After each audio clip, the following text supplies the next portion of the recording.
Karen reported my son's birthday party for being too loud and a nuisance. She tried to ruin his day, but I made sure the entire city celebrated instead. She never saw it coming. Don't forget to subscribe to Ha Stories. Before I tell you how one ruined party turned into the biggest neighborhood celebration in our city's history, and tell me in the comments, have you ever had someone try to ruin your joy? What did you do about it? I never imagined that celebrating my son's 7th birthday could turn into an act of rebellion. A headline-grabbing neighborhood revolution, and a turning point in our community. But when you live under the ever-watchful glare of Karen, the self-appointed queen of the HOA, nothing is ever simple.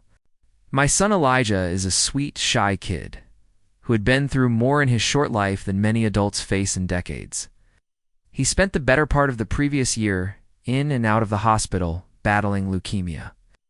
And when he finally went into remission, my wife and I promised him the biggest birthday party we could muster. It wasn't just about balloons and cake. It was a symbol of survival, of hope, of joy finally returning to our home. We planned it carefully, rented a bounce, house brought in a few tables, invited his classmates, cousins, and our supportive neighbors, and even coordinated with the local fire department to bring a surprise visit, since Elijah always dreamed of being a firefighter. Everything was properly permitted, and within HOA guidelines or so we thought. But we didn't factor in Karen. She lived 2 houses down, in the beige fortress, with trimmed hedges so perfect you'd think each leaf signed a contract. Karen had always looked at us with disdain, our louder relatives, our Saturday cookouts.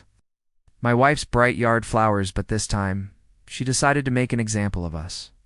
The party had just started. Laughter filled the air. Kids bounced like popcorn in the inflatable castle, and Elijah, wearing his little firefighter hat, was grinning from ear to ear when a police cruiser pulled up. At first, I thought it was the fire department's surprise arriving early. Instead, 2 officers approached, asking who the homeowner was. Karen had called in a noise complaint and falsely claimed we were running an unlicensed public event. It was humiliating. In front of everyone, I had to show permits, answer questions, and deal with the embarrassment of officers scanning our backyard like we were running some underground rave. Elijah watched it all with wide eyes. The bounce house went quiet. My wife looked ready to cry. The worst part? Karen stood on her porch with a smug look, sipping iced tea, as if she had just done the neighborhood a noble service. The police eventually left, satisfied we were following the law, but the damage was done. Some guests quietly packed up. Elijah, confused, asked me why the police came to his party. I knelt down, hugged him, and told him the truth. Some people hate to see others happy. That night, after we cleaned up, I sat in silence, angry, humiliated, but more than anything, determined. Karen had tried to steal my son's joy. She didn't just cross a line, she built a wall. But she had no idea who she was dealing with.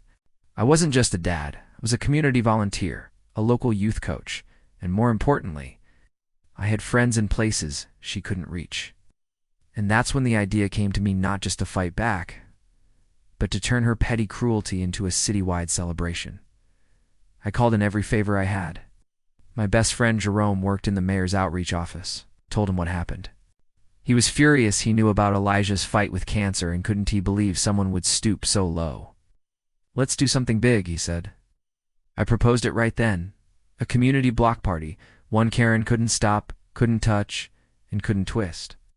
A celebration of kindness, survival, and unity, and I wanted the city itself to back it. Jerome pitched it to the mayor. 2 days later, I got the call. We're in. That week was a blur of planning. City permits were fast-tracked. Vendors were contacted. The fire department agreed to return this time with the ladder truck, and the mayor's office pledged to sponsor the event. What started as a revenge-fueled idea turned into something pure and powerful. Word spread. Local media caught wind. Neighbors who had kept quiet about Karen's reign of HOA terror started speaking up. Count us in. We've had enough of her. It's time someone stood up. And oh, we stood up. By the time the day of the block party arrived, our quiet suburban street had transformed into a vibrant festival avenue bursting with color. Music and laughter that echoed far beyond the HOA's rigid expectations. It was all perfectly legal, fully sanctioned. and completely untouchable by Karen's prying eyes or grasping claws. City banners hung from lampposts, vendors lined the sidewalks, food trucks rolled in with sizzling grills, and local artists painted murals right onto the temporary fences we'd erected for the event. The fire department not only brought their trucks, they set up a mini obstacle course for the kids. And Elijah got to ride in the front seat, complete with his name embroidered on a temporary uniform. The mayor himself arrived with a full entourage, wearing a Maple Ridge community t-shirt and baseball cap, waving at neighbors like a rock star, but the moment he met Elijah, he bent down, handed him a plaque that read Community Hero, and gave him a hug in front of cheering crowds and rolling cameras. Meanwhile, Karen watched from behind her lace curtains, fuming in silence, her porch unusually empty, her clipboard mysteriously absent, and her Keep It Quiet lawn sign trampled by the dozens of residents dancing in the street. She tried once, just once, to intervene. Sometime around noon, she emerged in a wide-brimmed sun hat, lips pursed like a vacuum seal, marching toward one of the officers directing traffic. I watched from across the street as she gestured, complained, pointed toward the stage being set up near my house, and tried to flash her HOA badge like it meant something outside her bubble of imagined power. The officer didn't even look up from his clipboard as he said, loud enough for nearby residents to hear, "Ma'am, this is a city-sponsored event with full permits. I'd suggest enjoying a tour going inside." Crowd didn't boo her, didn't jeer. They simply ignored her, a sign more powerful than any insult. Karen slinked back to her front door, red-faced and defeated, and I swear I saw her trip over a flower pot on the way. The celebration lasted from morning until well after sunset, and every part of it was a direct contradiction to the silence Karen had tried to force upon us. A stage at the end of the block held performances from kids, neighbors, and even a surprise set from a local jazz band the mayor personally invited. The bounce house returned bigger this time and had a banner that read Elijah's Comeback Party. A neighborhood mural was painted with everyone's handprints, a symbol of unity, and at the center of it was a golden handprint, Elijah's. As the sun dipped low and fairy lights lit up the street, I stood beside my son watching him dance with his classmates, his face alive with joy, confidence, and the kind of light I thought we'd nearly lost during those hospital days. My wife leaned her head on my shoulder and whispered, "You did it?" But I didn't feel like I had one. We had. This wasn't just about Karen anymore. This was about reclaiming space, about pushing back against the kind of soulless control that tries to smother real life. Neighbors who never talked before now laughed together.